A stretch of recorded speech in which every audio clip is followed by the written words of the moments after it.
സംസ്ഥാനത്ത് ബി.ജെ.പിയിലേക്കുള്ള നേതാക്കളുടെ ഒഴുക്കിൽ ആശങ്കപ്പെട്ട CPM-ഉം കോൺഗ്രസും പ്രധാനമന്ത്രി നരേന്ദ്രമോദിയുടെ വികസന കാഴ്ചപ്പാടിൽ ആകൃഷ്ടരായാണ് ഇരു പാർട്ടികളിലെയും പ്രമുഖ നേതാക്കൾ ഉൾപ്പെടെ ബി.ജെ.പിയിലേക്ക് എത്തുന്നത്.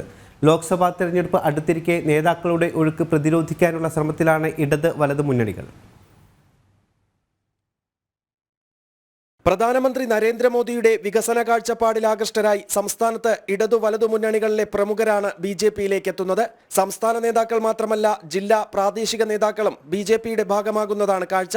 പത്മജ വേണുഗോപാൽ, പത്മിനി തോമസ്, തമ്പാനൂർ സതീഷ് തുടങ്ങി പ്രമുഖരുടെ നിര നീളുന്നു. കഴിഞ്ഞ ദിവസം ആറ്റിങ്ങലിലെ ലോക്സഭാ സ്ഥാനാർത്ഥിയും കേന്ദ്രമന്ത്രിയുമായ വി മുരളീധരന്റെ പദയാത്രയിൽ കോൺഗ്രസിലെയും CPM-ലെയും സ്ഥലത്തെ പ്രധാന നേതാക്കളാണ് സംസ്ഥാന അധ്യക്ഷൻ കെ സുരേന്ദ്രനിൽ നിന്നും ബി.ജെ.പി അംഗത്വം സ്വീകരിച്ചത്. ലോക്സഭാ തെരഞ്ഞെടുപ്പ് അടുത്തിരിക്കെ പ്രധാന നേതാക്കളുടെ ബി.ജെ.പിയിലേക്കുള്ള ഒഴുക്ക് പ്രതിരോധിക്കാൻ കഴിയാതെ ആശങ്കയിലാണ് LDF-ഉം UDF-ഉം. മികച്ച NDA സ്ഥാനാർത്ഥികൾ കൂടി എത്തിയതോടെ കടുത്ത മത്സരമാണ് കേരളത്തിൽ. ബി.ജെ.പിയിലേക്കുള്ള നേതാക്കളുടെ ഒഴുക്ക് തടയാൻ കോൺഗ്രസ് CPM പാർട്ടികൾക്കുള്ളിൽ ചർച്ചകളും ആരംഭിച്ചിട്ടുണ്ട്. ജനം, തിരുവനന്തപുരം.